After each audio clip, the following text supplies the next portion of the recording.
Christmas was supposed to be a time for family, a time to gather around the tree, to share warmth and laughter, to feel connected, even when life had a way of pulling us in different directions.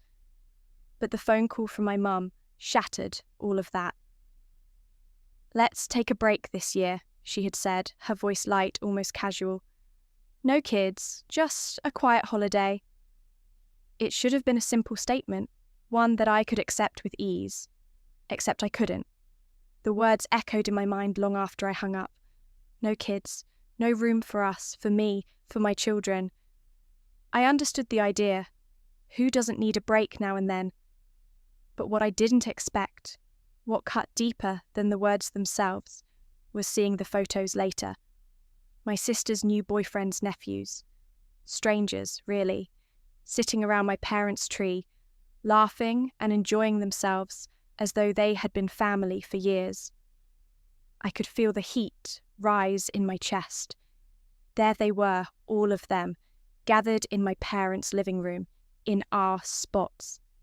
And I was here, alone, watching my kids chase each other through the house, their faces innocent, unaware of the betrayal that loomed over us. I could almost hear the excitement in my children's voices as they talked about Janet's tree. They didn't understand, couldn't possibly grasp the weight of it all. But I did. I felt every ounce of it, the loneliness, the rejection. How do you explain that kind of hurt to a 3-year-old? A 5-year-old? How do you tell them that for the first time, Grandma and Grandpa had chosen a break from them over the joy of their company? I didn't say anything to them, not at first. I just continued decorating gingerbread cookies, trying my best to smile, to hide the pain that was crawling beneath the surface. The icing on my hands had become an almost comical contrast to the overwhelming bitterness in my throat. But as soon as they went to bed, I broke. The tears came, slow at first, then all at once. The gift I had worked so hard for, a car for my parents, seemed to mock me now. I had saved every penny since August, giving up luxuries, cutting corners, working late hours to scrape together enough. It wasn't just a car, it was my way of proving something. I wanted my parents to see me, to see that I was capable, that I was succeeding. I wanted to give them something that showed I was finally enough. And yet, here I was, alone in a house full of memories, a tree adorned with ornaments they would never see. The car was meant to be a surprise, a symbol of the new me, the me that wasn't lost in the struggles of the past. I had already envisioned their faces, surprised, proud, maybe even a little tearful. But when I saw that picture, my vision of a perfect Christmas gift evaporated. The silver Civic, still smelling like new leather, sat untouched, a cold reminder of my failed attempt at connection. I took a photo of it, sent it to my dad with a single cutting line. "I don't think you need it anymore." Less than an hour later, there was a knock at the door. A steady, rhythmic pounding, almost too forceful for comfort. I ignored it at first, letting the knocks echo in the quiet of the house. But then my fingers were trembling, not from nerves, but from something colder, something sharper. When I opened the door, I saw exactly what I expected. My dad, his face red, his eyes flashing with something I couldn't quite place. And beside him, Jonathan, my sister's new boyfriend, the one who had slid into our family so easily, with his nephews who were now more welcome at Christmas than my own children. Before I could speak, my dad cut through the silence. "If the car's really meant for me, I'd like to give it to Laura and Jonathan," he said, his voice steady, too calm for the storm that had been building inside me. "They're thinking of starting a family. It would help them get on their feet." I stared at him, the words failing me for a moment. It would help them get on their feet. That was the explanation. My hard-earned gift, the one I'd sacrificed everything for, now handed over as though it was just a mere transaction, as if I were some stranger who had only been playing at being part of this family. Jonathan stood beside him, his eyes glued to the floor, unable to meet my gaze. I didn't even know him, yet there he was, standing next to my father, more accepted than I had ever been. My dad continued, unbothered by the silence between us. This is the kind of gift that brings people together, don't you think? I'm just trying to help everyone out. You're being selfish by holding on to it just because of a misunderstanding. A misunderstanding. That was it. That was all he saw it as. A misunderstanding. I finally found my voice, though it was softer than I would have liked. Do you understand what it's like to lie to my own kids? I asked, my hands clenching into fists. To tell them that Grandma and Grandpa were too tired to have Christmas this year, just so they wouldn't feel rejected, only to see strangers taking their place in your living room? The weight of the words hung in the air, thick and suffocating. I wanted them to land, to make him see the betrayal for what it was. But as I looked at my father, I realized something. He couldn't see it. Not like I did. He wasn't the one who had been left behind.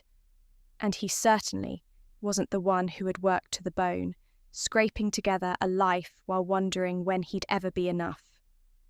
The holiday spirit had barely made it through the door before it was torn apart. My 5-year-old had made a card for them, proudly scrawling "Merry Christmas" in glittery letters. My 3-year-old kept asking, with innocent hope, if Janet would have hot cocoa waiting for them.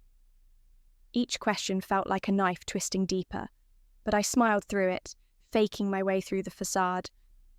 "We'll make our own holiday," I told them, forcing cheer into my voice. The words felt hollow, like a lie too painful to keep inside. Then I turned to Jonathan, my sister's new boyfriend. I couldn't hold back any longer. "Do you think it's normal to show up with 2 random teenagers to someone else's family Christmas, knowing full well that the daughter and grandkids had been uninvited?" I asked, the bitterness in my voice just beginning to rise. He opened his mouth, as if he might defend himself, but then, as usual, he just looked down at the ground. It was that same look he'd been wearing all along, silent, complicit, an unwelcome bystander in a family drama he never should have been part of. Before I could say anything else, my dad jumped in, snapping his words like brittle bones. "You're being dramatic. The car wasn't about you. It was about doing something good for the family." He paused, as if expecting me to swallow his reasoning without question. "If you want to make a difference, this is how you do it." The words hung there cold and empty. I couldn't hold it back any longer. "What family?" I shot back. "The family that forgot we existed? The one that couldn't even be bothered to fake interest in my kids' birthdays, but somehow has room for Jonathan's nephews?" My voice trembled, but I couldn't stop. The anger and hurt I had swallowed for so long surged to the surface, boiling over. His face hardened. He didn't like that at all. "Well, fine," he said, his tone sharp, dismissive. "Let's just see the car. Maybe they can talk me into changing my mind once you've calmed down." I could see the smugness in his eyes, like he expected me to back down. I stared at him, letting the silence stretch for a moment. Let them wait in that hope. And then, with a steady breath, I said the only thing I could say. "No." The word landed with a finality I hadn't expected from myself. "The gift isn't yours anymore. I don't owe you anything. Now, you need to leave." For a split second, they both stood there, stunned, as if the world had shifted beneath their feet. They were expecting me to be the quiet one, the easy one to manipulate. But not this time. Not anymore. And with that, I slammed the door shut, cutting off any further argument. The knocking came almost immediately, louder this time, more insistent. I stood behind the door, my fists clenched, but I didn't raise my voice. I wasn't going to give them the satisfaction of seeing me break. "If you don't leave, I'll call the cops," I said, my voice calm, flat, almost detached. The words were simple, but the weight behind them was enough. I wasn't scared. I wasn't crying. I was done. I watched through the peephole as they walked off. My dad was still talking, arms flailing in frustration, but Jonathan walked silently behind him, head down, eyes focused on the ground. I thought that would be the end of it. That maybe, just maybe, they'd get the message and leave me alone. But of course, I was wrong. The next morning, before the kids woke up, I took out the trash. The Civic was parked in its usual spot, but something was wrong. It was off balance, leaning slightly to one side. My heart dropped into my stomach. I walked closer, already knowing what I would find. The rear tires had been slashed, each one perfectly punctured, clean, surgical cuts that left no doubt. This wasn't an accident. This was personal. I stood there for what felt like an eternity, staring at the damage. There was no one around. The lot was still. And in that moment, I realized it wasn't just the tires that had been slashed. It was the very idea that I could stand up for myself, that I could set a boundary. This was punishment. This was a message for saying no, for daring to hold on to something that, in their eyes, had never really belonged to me. I didn't call the police. What was I supposed to say? That I had a feeling, a suspicion, but no proof? No clear evidence except a gut feeling that either my father, Jonathan, or both of them had something to do with it? Or maybe they had just let something slip to someone who thought it was funny to teach me a lesson? Either way, I knew it wasn't just a random act of vandalism. It was retaliation. The cost to fix it was staggering. $140 for the tow and another $420 for a new set of tyres. That was supposed to be for January's groceries and gas. But I didn't tell anyone. I didn't need to. I'd handle it. I always did. That's the thing they never seemed to understand. I figured it out, even when it felt impossible. That night, after the kids were asleep, I sat at the kitchen table with an old notebook where I tracked every expense. I wrote down the cost of the tyres under care emergency, but I didn't bother labelling it as anything else. I knew what it was. I knew it wasn't just a coincidence. It wasn't about the car or the tyres. It was about making sure I knew my place and reminding me once again that I wasn't part of their family. A few days later, I drove to my mum's house. I didn't call ahead. I just showed up. She answered the door, her expression distant, like I was a stranger. No concern, no mention of the kids. She didn't even ask how I was. I didn't waste time with pleasantries. "Do you know what happened to the Civic?" I asked her flat out. She acted confused, then shrugged nonchalantly. "Maybe someone in your neighbourhood has it out for you." That was all. No apology, no concern, not even an ounce of empathy. Just cold indifference. I didn't bother staying. I left and drove straight to my dad's. He answered the door but didn't step aside to invite me in. I didn't waste any time with small talk. I asked him the same question. "Do you know what happened to the Civic?" This time, his silence was deafening. I stared at my dad, watching his smirk twist into something almost sinister, that same defensive shrug creeping up his shoulders like it always did when he was trying to look innocent without saying a word. When he finally spoke, his voice was dry and almost too casual. "Maybe the car idea wasn't as great as we thought," he said, almost laughing. But it wasn't a laugh. It was a hollow, mocking sound. It sliced through me, sharper than any criticism he'd ever given. I didn't say anything in response. There was nothing left to say. I just turned around and walked out. On the drive home, the weight of everything I'd buried over the years hit me all at once. Every forgotten birthday, every unreturned call, every family photo I had to create myself because they couldn't be bothered to show up. It all crushed down on me, building and building until I couldn't breathe. It was clear now, I'd been pretending for too long, pretending they cared, pretending they were part of my life, when in reality they weren't. The days passed in silence. New Year's came and went, but I stayed quiet, withdrawn. No posts, no messages, just a stillness that felt like an endless void.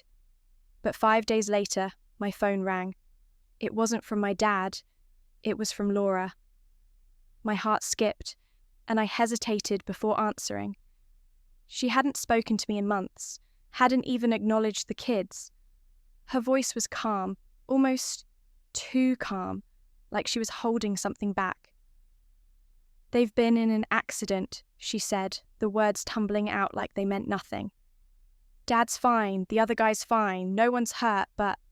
She paused, and I could hear the hesitation in her voice. "He was on his way to meet someone, not Mom. Some woman he's been talking to online for months. Mom doesn't know." My mind raced, trying to process the layers of betrayal. My dad, who had always been so quick to criticize me for being a single mother, for having a messy life, was now sneaking around behind my mum's back. On his way to meet another woman, he crashed the car, and he'd let his insurance lapse. All I could think was how fitting, how poetic this all was.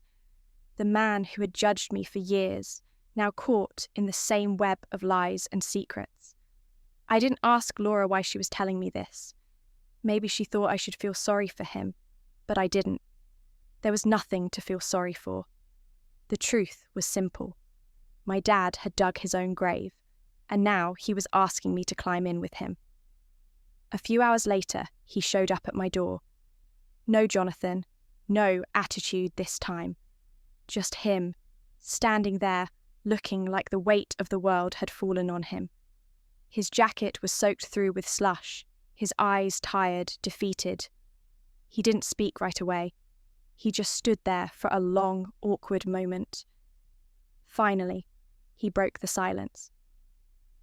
"I need help," he said, his voice quieter than I'd ever heard it. "There are other drivers pressing charges. I can't afford it, and if you still have the Civic, maybe you could loan it to me, just for a while." His words hung in the air, dripping with a quiet desperation. He made it sound so reasonable, as if I'd been stubborn, and now it was time to be the bigger person.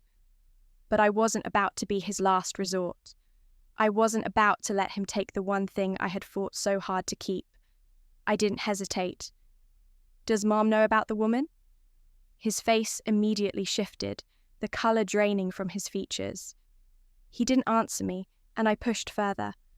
"You mocked me for being alone, for raising my kids alone. You said I was too sensitive, that I shouldn't care about being left out, that my kids were too loud, too much. You don't get to ask me for help now. You don't get to act like everything's fine." He said nothing, just stood there, staring at me, the silence thick between us. I could feel the cold satisfaction creeping up my spine. I gave him a smile that wasn't a smile at all, something sharp and final. "I'll think about it," I said. "Maybe I'll help. But right now, I want you to leave." He didn't move at first. His mouth opened, probably to plead or argue, but I didn't let him. I didn't need to say it again. I just closed the door. For a moment, there was no knocking, no more pleas. He just stood there, motionless. I watched through the peephole as he walked off into the snow, his head down, defeated. It felt like I was finally breathing again. For the first time in a long while, I felt free. The next choice came to me like a burst of clarity. No guilt, no hesitation. I opened our last conversation thread with Laura and sent her one short message. "You'll need to handle next month's payment yourself." The red receipt appeared instantly. She saw it, but she didn't reply for 2 hours. Then, The phone rang. I ignored it. She called again. I ignored that too. The text came next. I thought you supported me. I thought you wanted us to succeed. Her words stung, but not in the way she probably intended. She wasn't talking about me or the kids. She was talking about herself, about her and Jonathan, and maybe his nephews too. It was clear now. She didn't just expect help. She felt entitled to it, entitled to my sacrifices, my money, my support. The bitterness in her message settled in my chest, but I wasn't moved. I wasn't going to give in anymore. I wasn't going to let them take anything else from me. Not my peace, not my money, not my time. And for the first time, I didn't feel sorry about it. I didn't bother responding. I left her message unread and let the silence do the talking. The following day, my mum called again. I was in the middle of folding clothes, the mundane task a good distraction. But I let the phone ring. A voicemail popped up. She left a message, her voice filled with concern, hoping we could somehow work things out. I didn't return her call. The day after that, she tried once more. This time, I answered. I needed to hear it from her, to know whether I was truly imagining everything, or if the distance was as real as it felt.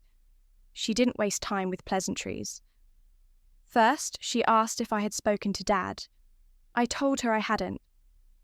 There was a pause before she asked if I knew who the woman was. It dawned on me instantly. He hadn't confessed yet. She was fishing, trying to find confirmation of the secrets he'd been keeping. I gave her nothing. She shifted gears quickly, pressing on about the car situation. Was I really not going to help out? Dad was stressed. Things had gotten out of hand. And this wasn't the time to hold grudges. I told her it wasn't a grudge. It was me finally accepting the truth. I reminded her of Christmas, of how she told me to keep the kids at home, how strangers took our place, and no one cared enough to ask how my children felt about it. When was the last time you spoke to my kids? I asked. She couldn't answer. Maybe it's time you figured things out without me, I said quietly but firmly, just like I've always had to do without you. And then I ended the call. That evening, the family group chat, the one that used to buzz with half-hearted birthday wishes and recycled holiday memes, fell completely silent. No Happy New Year texts. No how's everyone doing? Just emptiness. I felt the absence for a moment, but then I sat on the floor with my kids. We made paper snowflakes, laughed at silly cartoons, and for the first time in months, I felt an unexpected calm wash over me. The next few days were telling. My sister stopped posting her usual filtered selfies with motivational quotes. My mom stopped sending the recipe videos I had never asked for. And then my dad vanished entirely. By the time February arrived, it was clear we weren't pretending anymore. No more forced pleasantries, no more fake interactions. The quiet had transformed into something deeper, something more final. It wasn't awkward anymore. It was just absence. There were no calls, no texts, not even the perfunctory checking in messages from Laura or my mum. My dad never reached out after I shut the door on him. And yet, strangely, it didn't feel like I'd lost anything. It felt like I had finally walked out of a room I'd been suffocating in for years. One night, after the kids had gone to bed, I sat with my phone and scrolled through photos. I looked at the ones from Christmas, my kids smiling as they sat on the carpet, clutching toys I had wrapped in newspaper. I saw the keys to the Civic still tucked away in my drawer. Then, the photos of the slashed tyres, the tow receipt, and the picture of the car after I'd fixed it up, shining and polished, a victory I never planned to celebrate. I swiped through them all, a mixture of relief and sorrow welling up inside me. Then, almost on a whim, I opened a travel app. I typed in Anywhere warm. I wasn't planning to actually book anything. I just wanted to look. But when I saw a deal for Clearwater Beach, cheap round-trip tickets, a few nights in a modest family motel, I clicked before I could stop myself. I didn't want to overthink it. I just needed to get away. So, I booked it. I used the extra money I'd saved, some of it originally meant for January's groceries, but I'd made do with what I had. Like always, I told the kids we were going on an adventure. I didn't say a word about who wouldn't be joining us. We flew out in the last week of February. It was the first time my kids had ever been on a plane. My 3-year-old cried when we took off, clutching my hand, terrified. My 5-year-old fell asleep as soon as we were in the air. We landed in the warmth of 72-degree weather, palm trees swaying in the breeze, and the sound of seagulls that didn't care about my past or my family. The motel was simple, cheap, clean, and functional. It had chipped paint, a loud air conditioner, and a view of the parking lot. But the beach was only 2 blocks away, and that was enough for me. The kids ran straight to the sand, as if they instinctively knew they were allowed to be happy here. Every day, we collected shells, and for once, I didn't feel like anything was missing. Each evening, the routine was the same. We huddled on the couch, laughing at the simplest things, sharing a bowl of microwave popcorn. By the second night, I decided to post a photo, not for anyone else, but for myself. It captured my kids, their faces glowing in the sun and the salt air, holding up a lopsided sandcastle. No hashtags, no words, just the image. I knew they noticed it, but neither of them said a thing. The next evening, I received a message from my dad. "Did you really sell the car?" It was blunt, without any context. No greetings, no apologies, no mention of the crash, the woman, the tires, or the months of silence. I didn't respond. I had already answered in my own way. When we returned home, I sold the Civic. It didn't take long. I cashed it in, paid off the final balance of a credit card that had been looming over me for years, and tucked away the rest for savings. A week later, I heard from Laura. Her text was short. "Guess you're done pretending to care." I didn't reply. The truth is, I'm not pretending anymore. I care about what truly matters now. My kids, our life together, the joy in their faces when they feel safe and loved. I've built a space for them, free from asking for approval from anyone else. I used to wonder what it would take for them to see me differently, to finally understand me. But now, I don't care if they ever do. They had their chance to be part of our story, and they chose not to. A few months have passed since everything came to a head with my family. The cold of winter turned into spring, and then summer heat waves hit. Somewhere along the way, I stopped waking up with that tight knot in my chest, the one that made me feel like I was missing something or waiting for the next thing to go wrong. The kids are thriving. My 5-year-old is asking big, deep questions about everything. Space bugs, why people lie. My 3-year-old finally learned the difference between a whisper and a scream, which might seem small, but in our house, it's a huge win. Our mornings are chaotic, messy, and 100% ours. I hadn't planned on posting anything again. I thought that chapter was over. But last weekend, something unexpected happened. I was navigating the grocery store with the cart in one hand, my toddler attempting to launch bananas from the cart with the other, when I saw her. My mum. She seemed smaller, more fragile than I remembered, with less composure. She was holding a basket with just a few things, 2 apples and a frozen dinner. She saw me before I had a chance to avoid her, and our eyes locked. Slowly, she started walking toward me, unsure if I'd let her come close. She didn't ask how I was, or mention anything that had happened. Instead, she reached into her coat pocket and pulled out a folded piece of paper. She handed it to me and said, "I don't expect anything. I just hope you'll read this." I didn't speak. I simply nodded and took the letter. Then, I pushed the cart forward and walked away. I didn't open it that night. I left it on my kitchen counter for a full day, then another. On the third night, after the kids were asleep, I finally opened it. Her handwriting was familiar. There were no grand apologies, no dramatic explanations, just her saying that she hadn't understood me, that she thought I didn't need them, that she assumed my strength meant I was fine on my own. She regretted how everything had gone down, but said she understood why I had walked away. She didn't ask me to fix anything. All she said was that she missed me, and my kids. That one sentence shook me more than I care to admit. I haven't replied. I don't know if I will. Maybe someday. But for now, I'm focused on protecting the space I've built. The peace, the safety, the new life my kids and I have created. I also got another message from Laura. It was strange, just a picture of a makeup kit with the caption, "Back at it again." No context, no words. I didn't answer. I'm not ready to pretend that everything's okay.